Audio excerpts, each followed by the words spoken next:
직격 인터뷰, 오늘은 이광재 전 국회 사무총장 모시고 이야기 나눠보도록 하겠습니다. 네, 총장님 안녕하십니까? 네, 안녕하세요. 첫 질문부터 조금 무거운 질문 드립니다. 12.29 제주항공 여객기 참사가 발생한 지 어느덧 한 달이 다 돼가는데요. 이 비통한 마음 모두가 떨치기 힘든 상황이기도 합니다. 이런 와중에 무안공항과 광주공항 앞으로 어떻게 해야 한다고 좀 보실까요? 네, 아직 세월호의 상처가 아직 아물지 않았는데 무안공항 사고가 났을 때 좀 가슴이 덜컹하더라고요. 빨리 보상 문제가 마무리되는 게 중요해 보이고요. 또 하나는 무안공항 무용론이 나오는 거 보고 저는 더 가슴이 아팠는데요. 저는 빨리 이 광주공항을 이전을 결정해야 된다. 그리고 무안공항을 국제공항으로 만들어야만 관문으로 만들고 우리 F1 경기장도 있고 솔라시도도 있잖아요. 네네. 거기를 대대적인 미래산업 기지를 만들어야 되고 광주공항 문제도 100만 평이 넘으니까 여기에 첨단 산업 기지를 만들어야 된다고 보거든요. 그런데 얼마 있으면 대선이 있을 수도 있잖아요.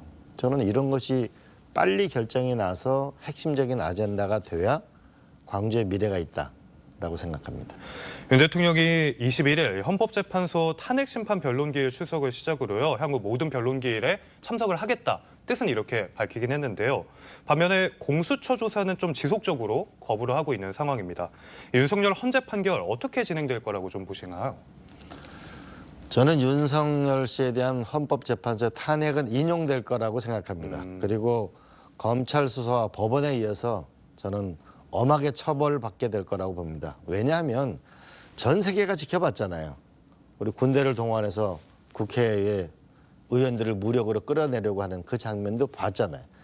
우리가 검찰 수사 결과 탄화를 5만 발을 소지해가지고 이 쿠데타를 일으키려고 했던 게 드러난 거라고 봅니다.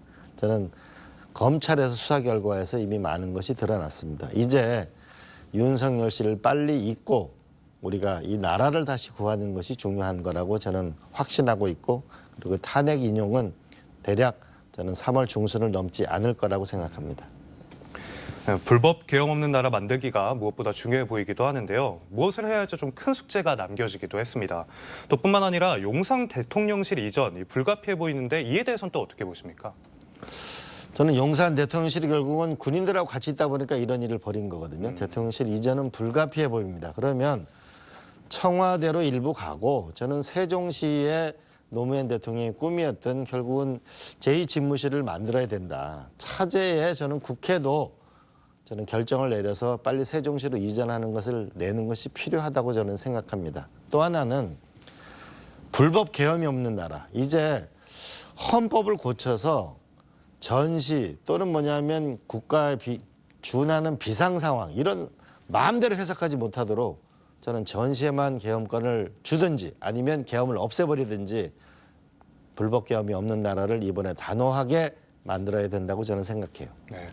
아까 이런 혼란 속에 경제 침체에 대해서도 얘기를 해주셨는데요. 이게 또 심각해 보입니다. 경제가 어렵다는 얘기가 물론 매년 나오지만 지표를 살펴봐도 올해가 특히 어려울 것으로 예상되기도 하는데요. 경제 침체법 어떤 것들이 좀 있을까요? 일단 추가 경정 예산을 빨리 해야 되고요. 경제가 어려우면 서민이 제일 어렵잖아요. 그래서 소비 진작을 위한 우리 추가 경정 예산이 필요하고, 또 하나는 미래로 나아가야 되는데 반도체법을 빨리 통과시켜야 합니다. 그런데 주 52시간은 우리가 먼저 반도체법을 통과시키고 주 52시간은 추후 협상을 했으면 좋겠습니다. 그리고 주 52시간은 변화가 필요합니다. 글로벌 스탠다드에 맞게 변화가 필요합니다. 더 나아가서 좀 더 지금 AI 시대 보면 미국 보면 엄청난 돈을 투자하잖아요. 이번에 반도체 법안을 보면은 자본금을 10조 원을 늘리는 걸로 돼 있는데, 그러면 곱하기 10배 한 100조 원 정도를 동원할 수 있거든요. 저는 산업은행, 중소기업은행, 수출입은행 같은 국가가권 은행의 자본금을 늘려서 대대적인 투자를 해서 미래로 가고 성장하지 않으면 저는 미래가 없다고 봅니다. 과감한 결정이 필요합니다. 윤석열 대통령의 탄핵 심판이 속도를 내면서 또 아까 얘기해 주셨듯이 조기 대선이 예상되고 있는 상황입니다.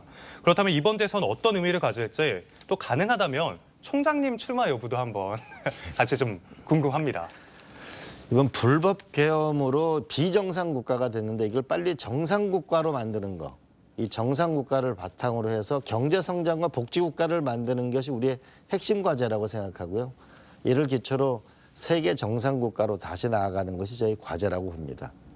이번 아마 대통령 선거는 윤석열 씨와 정반대 인물을 저는 국민들이 선택할 거라고 봅니다. 우리 광주 시민이 노무현 대통령이라는 이 킹메이커를 통해서 새로운 인물을 나왔다면 이번 광주에서의 결단이 저는 새로운 또 정치 드라마를 쓰게 될 거라고 저는 생각하죠. 좋은 말씀 감사드립니다. 네, 지금까지 이광재 전 국회 사무총장과 함께 이야기 나눠봤습니다. 네, 감사합니다.